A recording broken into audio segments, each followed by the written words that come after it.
It began as a hushed conversation behind Buckingham Palace walls, one that aides tried to downplay and courtiers quickly silenced. But the look on Princess Anne's face as she emerged from a private meeting with King Charles said everything the palace couldn't. Something was wrong, and it involved Camilla. What was first dismissed as another royal disagreement soon exploded into a crisis that threatened the balance of power at the very top of the monarchy. Before we go deeper into what this really means for the royal family, make sure to subscribe so you don't miss a single update.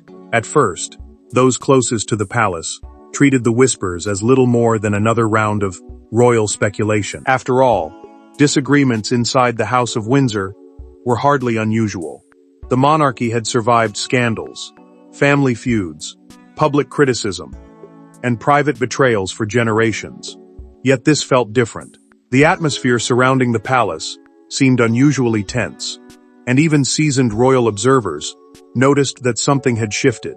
The silence itself became suspicious. Questions were being asked, but very few answers were being given. The concern reportedly began after a confidential meeting involving King Charles, Princess Anne, and several senior palace officials. No official statement followed. No explanation was offered. Yet the secrecy surrounding the gathering immediately caught attention. Palace aides who would normally dismiss rumors appeared unusually cautious. Staff members were quietly reminded to avoid discussing internal matters. Conversations that might once have flowed freely suddenly stopped when certain names entered the room. It was as though an invisible line had been drawn, and everyone understood the consequences of crossing it. Then came the reports that transformed quiet curiosity into growing alarm. According to insiders, this meeting was not simply about routine royal business. Instead, it was connected to a private confrontation that had allegedly taken place weeks earlier between Princess Anne and Queen Camilla. Details remained scarce, but whispers suggested the exchange had been far more serious than anyone initially believed. Those familiar with both women understood why such reports carried weight. Anne had built a reputation over decades as one of the monarchy's 30's most disciplined and direct figures. She was not known for dramatic outbursts or unnecessary conflict. If she had reached a breaking point, many believed there had to be a significant reason. As speculation intensified, observers began revisiting moments that had previously seemed insignificant. Small interactions, brief appearances, subtle shifts in behavior. Suddenly, a pattern appeared to emerge. Insiders claimed tensions between Anne and Camilla had been building quietly behind closed doors for months. Neither woman publicly acknowledged any disagreement, but behind palace gates, concerns were reportedly growing. What started as isolated frustrations may have evolved into a much larger struggle over influence, authority, and the future direction of the monarchy itself. Meanwhile, King Charles found himself trapped in an increasingly difficult position. The king was already carrying enormous responsibilities, while navigating personal challenges and public expectations. Yet the conflict unfolding around him threatened to become impossible to ignore. Senior figures within the royal household reportedly pushed for clarity. Some feared the dispute could deepen if left unresolved. Others worried that continued silence would only encourage more speculation. With every passing day, pressure mounted. What truly fueled concern, however, was Princess Anne's reaction after that confidential meeting. Witnesses described her as determined, focused, and visibly frustrated. Those who knew her well understood that such emotions rarely surfaced without cause. Whatever had been discussed behind those closed doors had clearly left a mark. And if Anne was prepared to challenge the situation directly, many believed events had already reached a critical stage. Soon, rumors began spreading that a major decision concerning Camilla's future role within the monarchy was actively being considered. At first, the idea seemed almost impossible to believe. Camilla occupied one of the most prominent positions in royal life. The notion that her responsibilities could be altered or reduced felt unthinkable. Yet the whispers refused to disappear. In fact, they grew stronger. Behind the scenes, senior courtiers reportedly began preparing for potential changes. Contingency discussions were said to be taking place. Plans were quietly reviewed. The machinery of the palace appeared to be moving, even as the public remained largely unaware of the storm gathering beneath the surface. And the deeper people looked, the more one question continued to emerge. What exactly had happened between Anne and Camilla that could trigger such extraordinary consequences? Because by now, this was no longer being treated as a simple disagreement. It had become a crisis, one capable of reshaping relationships at the highest level of the royal family, and forcing difficult decisions that could affect the monarchy for years to come. But the clash that triggered this unprecedented crisis did not begin in that meeting. It started with a private encounter that neither woman was ever supposed to discuss. Long before the public learned anything was wrong, a tense exchange behind palace doors had already sent shockwaves through royal circles. Few witnessed it. Even fewer were willing to speak about it. The deeper palace insiders looked into the crisis now surrounding Camilla. The more their attention kept returning to one particular moment. It was not a public disagreement. It was not a leaked document. It was not even an official decision. Instead, it was a private encounter that reportedly unfolded away from cameras, away from reporters, and far away from the carefully managed image the monarchy works so hard to maintain. Yet according to those familiar with the situation, that single encounter may have changed everything. At the center of it stood two women who represented very different visions of royal life. On one side was Princess Anne, a figure whose reputation had been built on discipline, duty, and unwavering loyalty to tradition. For decades, she had earned respect through relentless service and a refusal to seek attention.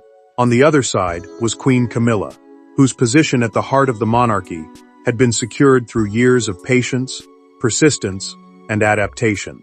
Both women understood power, both understood influence, and both understood that the future of the institution was entering a period of uncertainty unlike anything seen in recent years.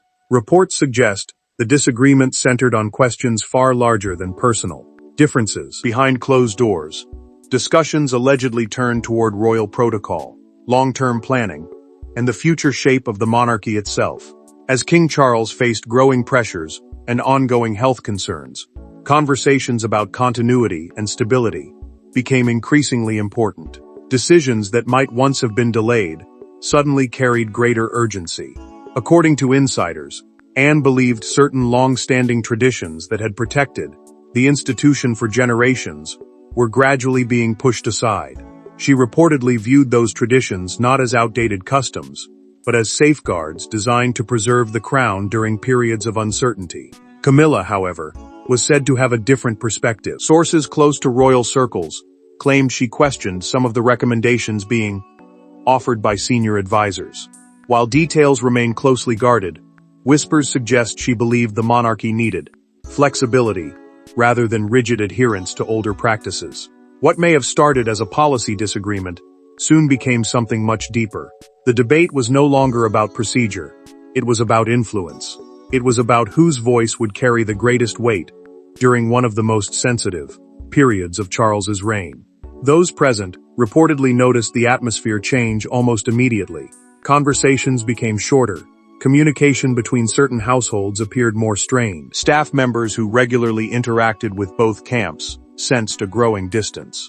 While public appearances continued as expected, insiders claimed relations behind the scenes deteriorated rapidly. The trust that once allowed disagreements to remain manageable seemed to be fading. In its place came suspicion, frustration, and quiet concern.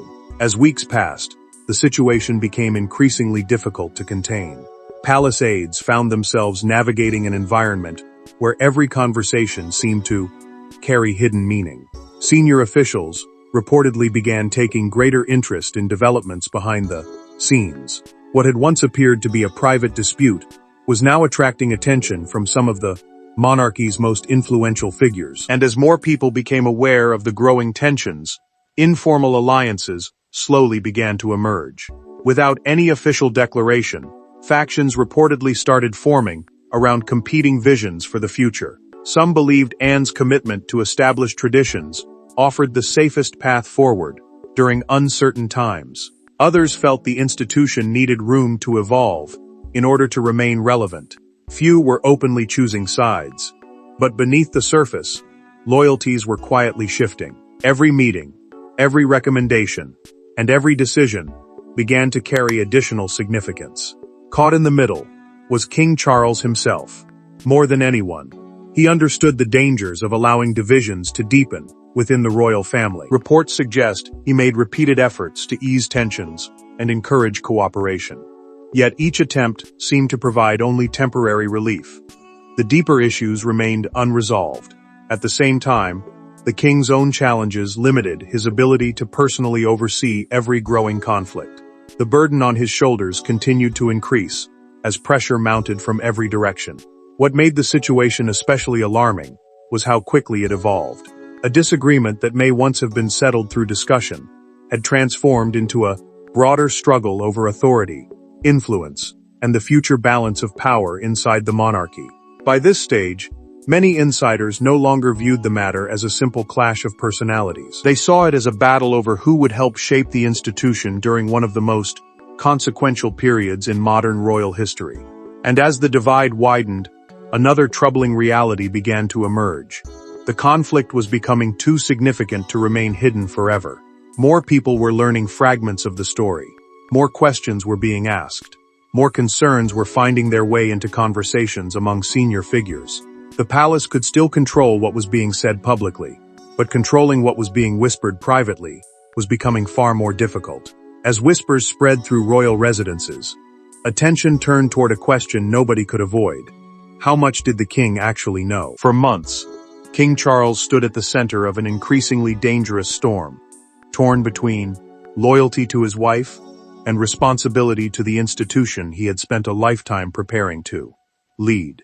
As questions spread through royal residences about how much the king truly knew, another reality was beginning to emerge behind palace walls. Charles was not simply watching events unfold from a distance. He was living at the very center of the conflict. Every report eventually reached his desk. Every concern found its way to his advisors.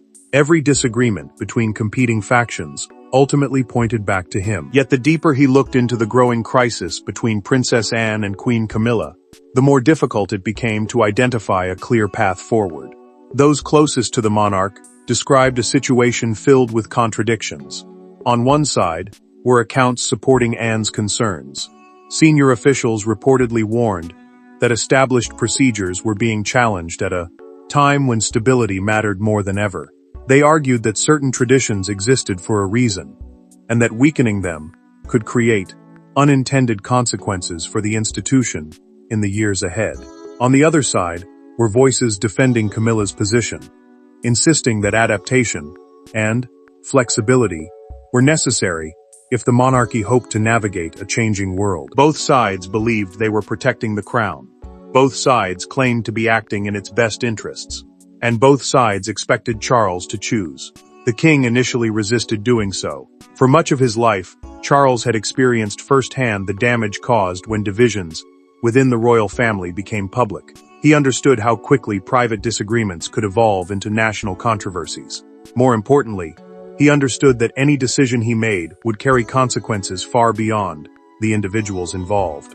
This was not simply a dispute between two senior royals. It was becoming a test of leadership during one of the most delicate periods of his reign. As a result, Charles reportedly hoped time would calm the situation. He listened. He consulted. He weighed competing perspectives. Rather than rushing toward a conclusion, he appeared determined to find a solution that would preserve unity while avoiding further conflict. Yet every week that passed seemed to make that goal more difficult to achieve. Instead of fading away, the dispute continued to grow. New reports allegedly surfaced from within palace circles. Fresh concerns were quietly raised during internal discussions. Incidents that once seemed isolated began appearing connected. Trusted advisors found themselves revisiting earlier conversations and questioning previous assumptions. What had originally looked like a temporary disagreement now appeared to be part of a larger pattern that could no longer be ignored. At the same time, Anne's influence inside royal circles was becoming increasingly noticeable. Her reputation had always commanded respect, but now more officials reportedly found themselves privately agreeing with her concerns. Some believed she was asking difficult questions that others were reluctant to raise. Others viewed her as a guardian of continuity during a period of uncertainty. Whatever their reasons, Support for her position appeared to be growing. That growing support did not necessarily mean unanimous agreement, but it did create a new reality that Charles could not overlook. Camilla, however, showed no sign of retreating. According to insiders, she remained determined to defend both her position and her perspective on the monarchy's future. Those close to her reportedly believed she was being unfairly blamed for broader tensions that had been developing for years. From her viewpoint, compromise could easily be mistaken for weakness, and so the divide continued to widen. Neither side appeared willing to surrender ground. Neither side seemed prepared to abandon what they believed was right. The longer the standoff continued, the more uncomfortable palace officials became. Behind closed doors, trusted figures reportedly urged Charles to act before the situation spiraled further. They warned that prolonged uncertainty could damage confidence inside the institution itself. Every unanswered question fueled additional speculation. Every delay created new opportunities for rumors to spread. Some feared the monarchy was approaching a point where silence could become more damaging than any decision. For Charles, this was an agonizing reality. Loyalty pulled him in one direction. Duty pulled him in another. The woman who had stood beside him for years remained at the center of the controversy. Yet so too did Princess Anne, one of the most respected and trusted figures within the royal family. Choosing between them was never going to be easy, but refusing to choose was becoming even harder. Gradually, a realization began to take hold. Neutrality was no longer preserving peace. It was merely postponing a confrontation that seemed increasingly unavoidable. The balance Charles had worked so hard to maintain was beginning to crack under the weight of competing expectations. Advisors wanted clarity. Palace officials wanted direction. Supporters on both sides wanted answers. And just as the king began to understand that a decision could no longer be delayed, a series of developments emerged that changed everything. Information that had once remained hidden started finding its way into conversations among senior figures. Long-standing concerns resurfaced with renewed urgency. Questions became accusations. Doubts became demands for action. Then a series of revelations forced the situation beyond repair, making a decisive response unavoidable. What transformed private tension into a full-blown royal crisis was not a public argument or leaked photograph. It was information quietly circulating among those closest to the crown. By the time King Charles began realizing that neutrality could no longer hold the monarchy together, the situation had already entered a far more dangerous phase. The dispute was no longer being defined by competing opinions or personal disagreements. Something had changed. Behind palace walls, concerns that had once been dismissed as isolated frustrations were starting to converge into a much larger picture. Fragments of information that seemed unrelated suddenly appeared connected. Old conversations were revisited, past incidents were re-examined, and among those entrusted with protecting the institution, a troubling question emerged. Had the warning signs been there all along?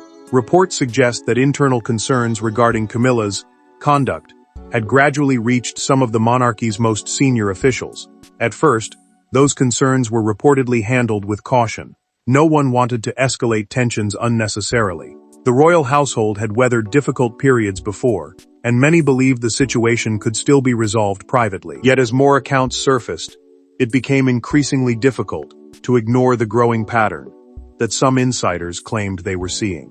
What had once been whispered in private conversations was now being discussed in more serious settings. Palace aides reportedly began reviewing earlier incidents that had previously attracted little attention.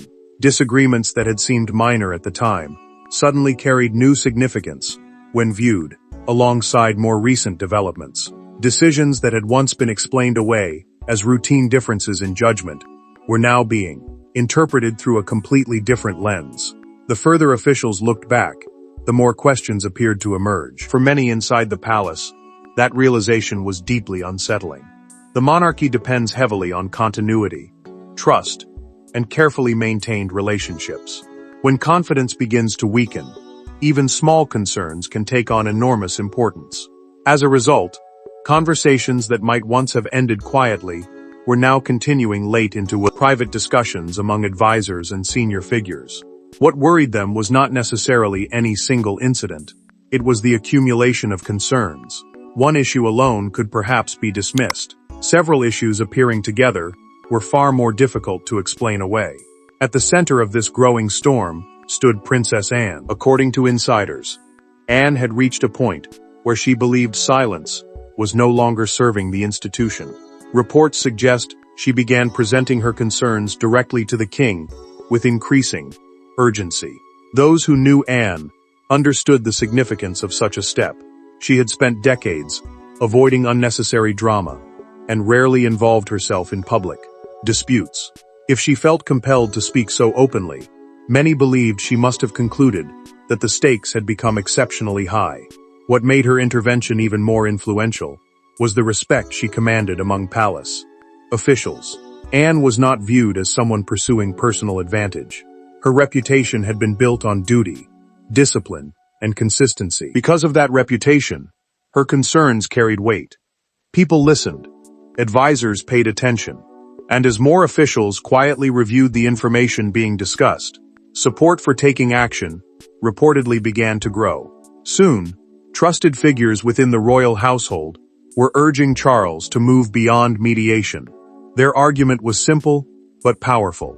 The longer uncertainty continued, the greater the risk to the institution itself.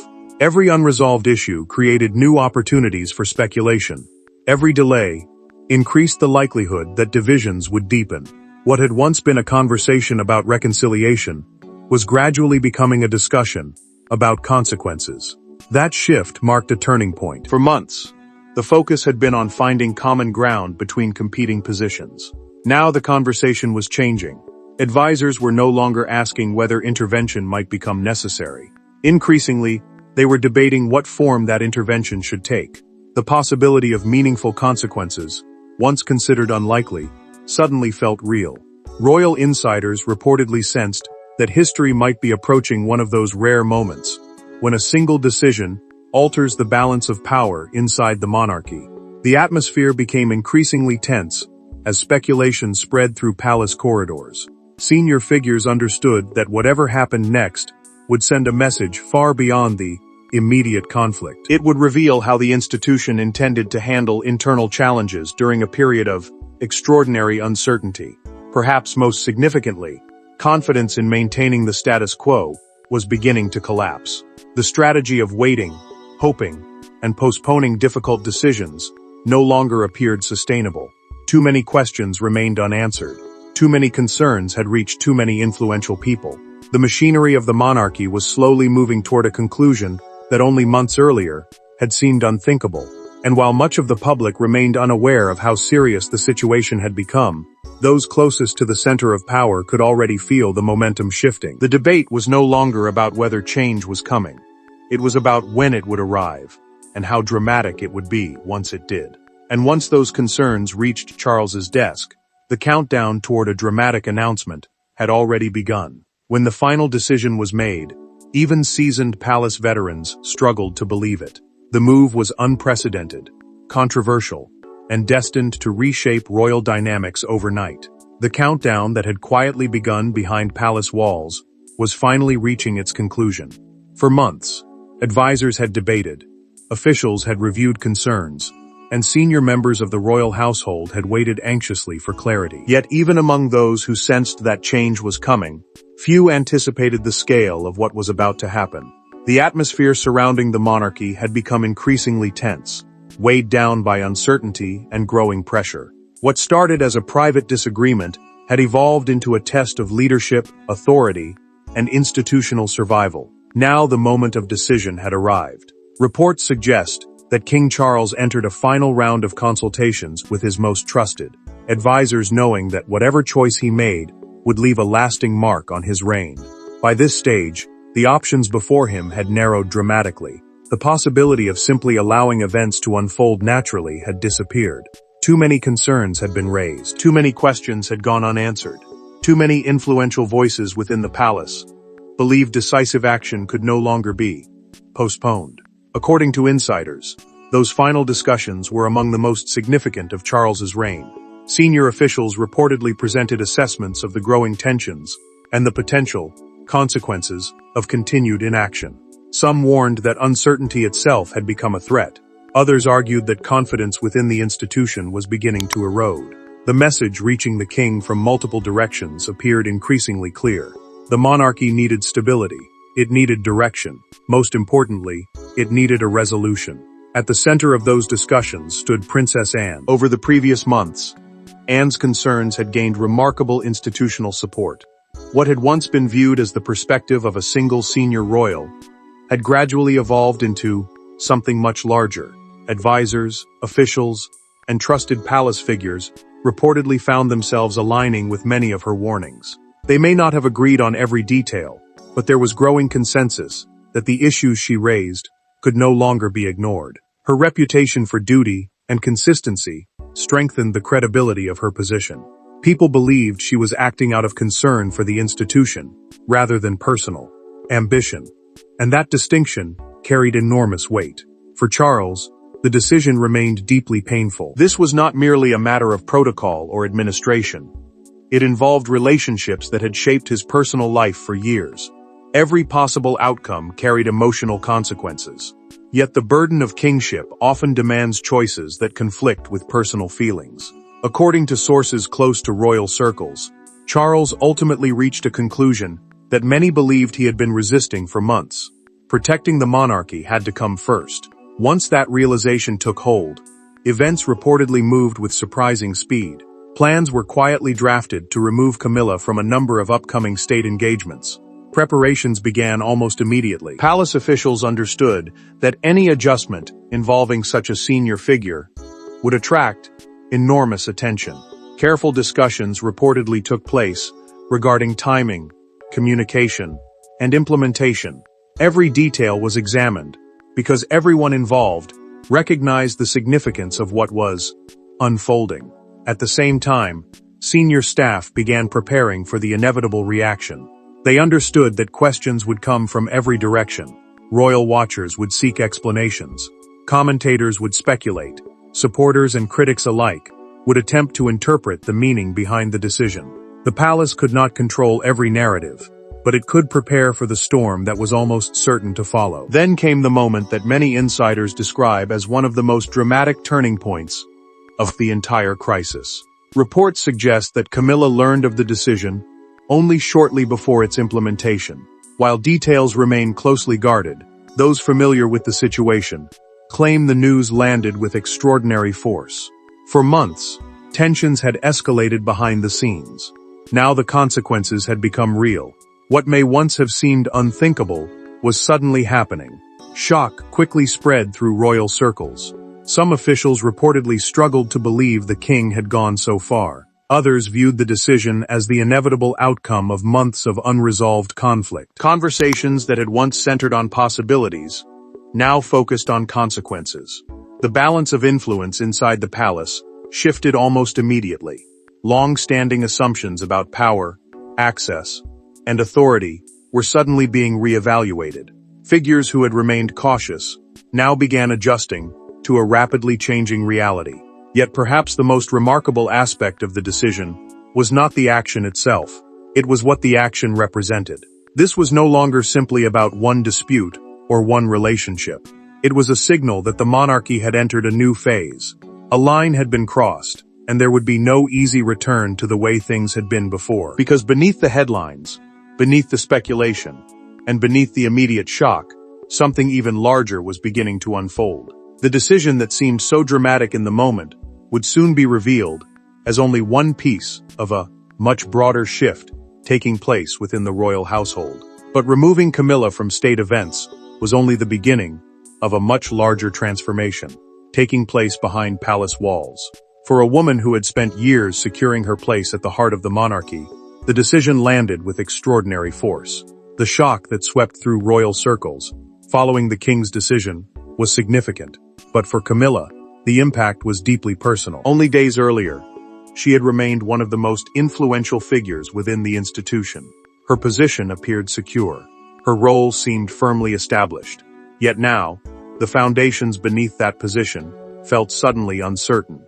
According to those familiar with the atmosphere surrounding the palace, one question appeared to dominate private conversations among those closest to her. How had events escalated so quickly? For months, tensions had been growing behind closed doors. But even many experienced observers believed some form of compromise would eventually emerge. The monarchy had always found ways to navigate difficult moments. Disagreements had been contained before. Crises had been managed before. Yet this situation had unfolded differently. What began as private friction had gradually transformed into a challenge that touched nearly every level of the institution. By the time decisive action arrived, the momentum behind it had become impossible to stop. Reports suggest Camilla struggled to fully understand how the conflict had reached this point.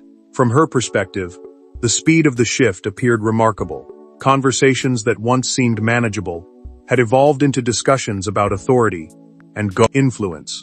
Concerns that might once have remained private were suddenly shaping major decisions. The landscape around her had changed, and it had changed fast. As uncertainty grew, several of her closest allies reportedly rallied around her. Supporters inside royal circles privately defended her record and questioned whether the response had gone too far. Some believed she had become a convenient focal point for broader frustrations that had been building elsewhere. Others argued that her years of loyalty and service deserved greater consideration. Whatever their views, one thing became clear. Camilla was no longer facing the situation alone. Yet support could not erase the questions now emerging across the institution. Perhaps the most significant of those questions concerned her future influence. For years, her presence within royal life had carried considerable weight. Her voice mattered, her perspective mattered, her relationships mattered. Now, however, insiders reportedly found themselves wondering how much of that influence would remain intact moving forward. The uncertainty surrounding that question created a new layer of tension that extended far beyond the original dispute. Meanwhile, palace staff faced a challenge of their own. As public attention intensified, officials worked carefully to manage communications surrounding the decision. Every statement required scrutiny. Every public appearance required planning. Every detail carried potential consequences. The royal household understood that perception often shapes reality, particularly during moments of instability. Maintaining discipline became essential as curiosity grew outside palace walls. That curiosity soon exploded into widespread speculation. Across Britain, commentators, journalists, and royal watchers attempted to piece together the story unfolding behind the scenes. The absence of complete information only fueled greater interest. Rumors multiplied. Theories circulated. Every new detail seemed to generate even more questions. The public sensed that something important had happened, even if the full story remained hidden. The reaction itself revealed just how divided opinion had become. Supporters of the king's decision argued that difficult choices are sometimes necessary to protect the institution. They viewed the move as evidence that duty remained the monarchy's highest priority. Critics, however, questioned whether the consequences were too severe. Some feared the decision risked deepening divisions rather than resolving them. Others wondered what it might mean for the future balance of power inside the royal family. The debate became increasingly intense as more voices joined the conversation. Lost within much of that public discussion was the personal toll being carried by King Charles himself. While many focused on the political implications of the decision, fewer considered the emotional burden attached to it. Charles had spent months attempting to preserve unity. He had delayed action in the hope that compromise could prevail. Yet circumstances ultimately forced his hand. Reports suggest that the consequences weighed heavily on him. The decision may have addressed one crisis, but it also carried personal costs that could not easily be measured. As a result, the royal family entered one of its most sensitive periods in recent memory. Relationships were being reassessed. Loyalties were being questioned. Assumptions that had guided palace life for years were suddenly being challenged. Beneath the surface, a deeper transformation was beginning to take shape. Because while the immediate fallout focused on Camilla and the king's decision, a far greater struggle was quietly emerging. The real battle was no longer about one individual or one dispute. It was about competing visions for what the monarchy should become in the years ahead. Yet beyond the personal fallout, a larger battle was unfolding. One that concerned the future direction of the monarchy itself. What began as a private disagreement had evolved into something far greater, a defining struggle over who would shape the monarchy's future. As the immediate shock surrounding Camilla's removal from state engagements slowly began to settle, attention shifted toward a larger reality that had been developing beneath the surface for months. The crisis had never been solely about personalities, disagreements, or competing viewpoints. Those were only symptoms of something deeper. At its core, the conflict had become a contest between different visions of the monarchy itself. The question facing the institution was no longer how to manage a dispute. The question was, what kind of future the crown intended to build. In the middle of that transformation stood Princess Anne. For years, Anne had been respected for her relentless work ethic and unwavering commitment to duty. Yet the events of recent months elevated her influence to a level few could ignore. Throughout the crisis, she had consistently argued that stability, discipline, and institutional continuity must remain the monarchy's guiding principles. While others debated strategy and weighed competing interests, Anne remained focused on what she believed mattered most: protecting the long-term strength of the crown. As a result, many insiders began viewing her not simply as a senior royal, but as one of the institution's most important guardians. Reports suggest that Anne's reputation emerged from the crisis stronger than ever. Palace officials who had watched events unfold from behind the scenes reportedly gained renewed respect for her determination. Even those who did not always agree with her methods acknowledged the consistency of her approach. She had remained steadfast, while others hesitated. She had spoken when others remained silent. And in the eyes of many, her willingness to confront uncomfortable realities helped force the institution to address problems that could no longer be ignored. That growing respect soon influenced the broader direction of the royal household. Senior royals increasingly found themselves aligning around themes that Anne had championed throughout the dispute. Stability became a priority.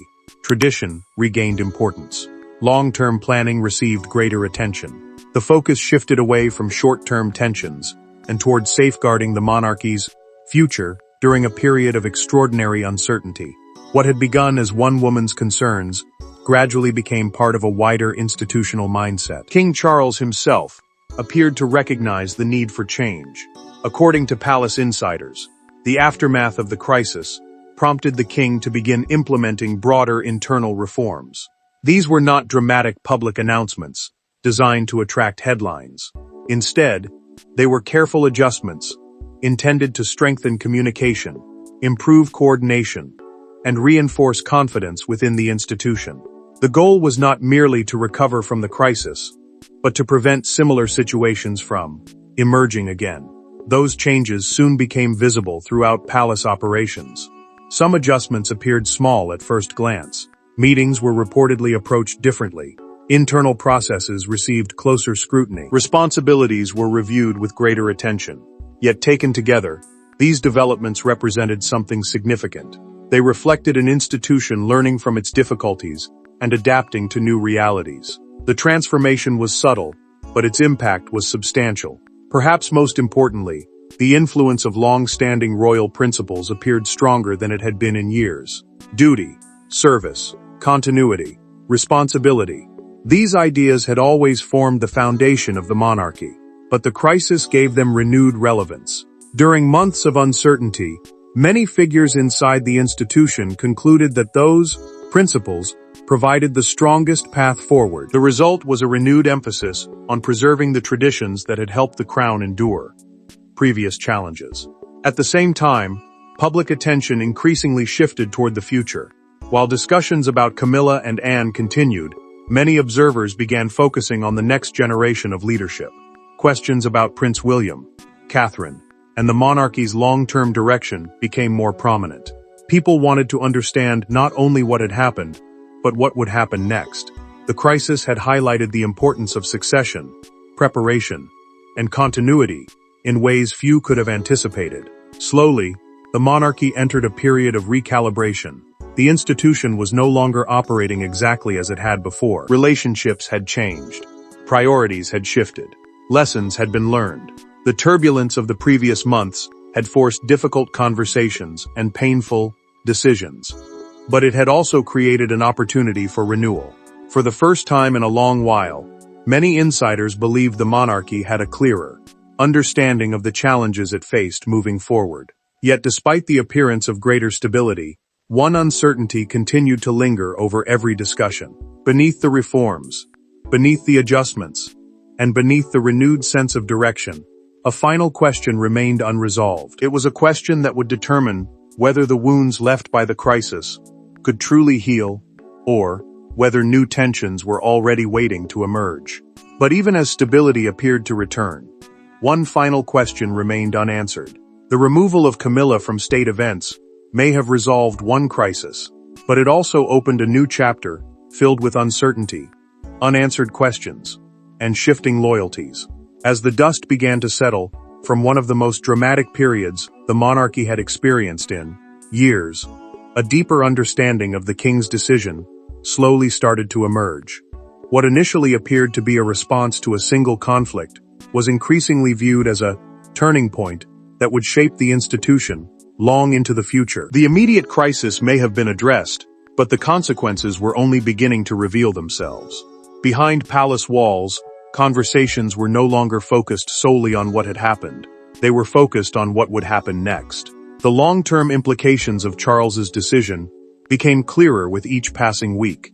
By choosing action over continued delay, the king had demonstrated that even the most senior figures within the royal household were not beyond accountability when institutional stability was at stake. That message carried enormous significance. It reinforced the idea that the monarchy's survival depended not on individual influence, but on its ability to preserve unity during moments of internal strain. Yet while the decision offered clarity in one area, it created fresh uncertainty in another. Questions surrounding Camilla's future role refused to disappear. Despite the changes that had already taken place, speculation continued to swirl around what her position inside the monarchy would ultimately become. Supporters believed she would eventually regain influence.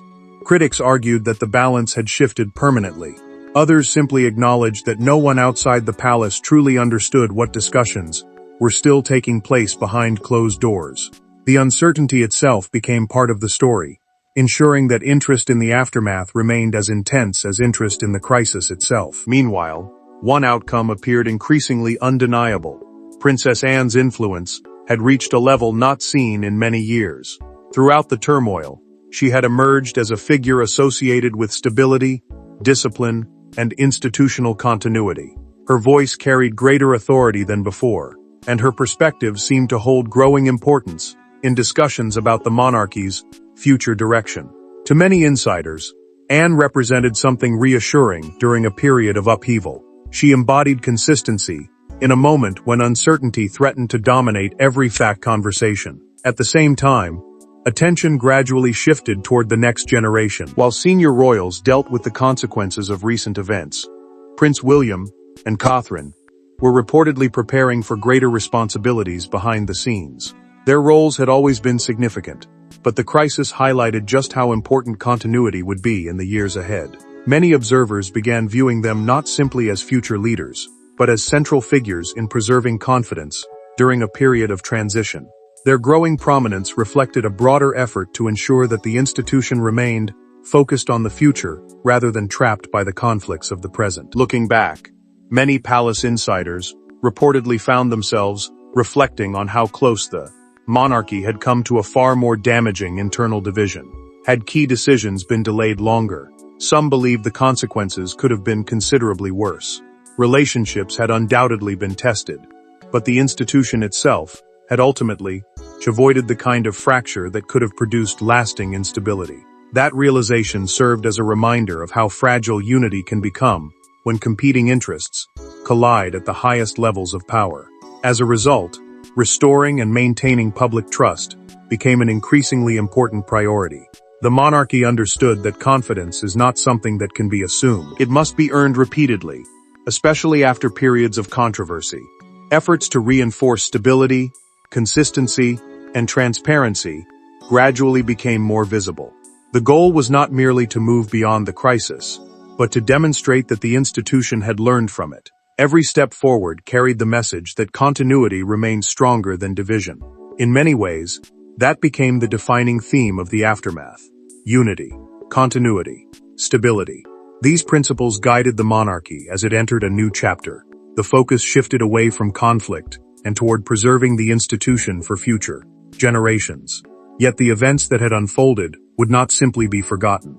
Their impact extended beyond the individuals involved. They altered relationships, influenced decisions, and reshaped perceptions in ways that would continue to be felt for years. And that is perhaps the most remarkable part of the story.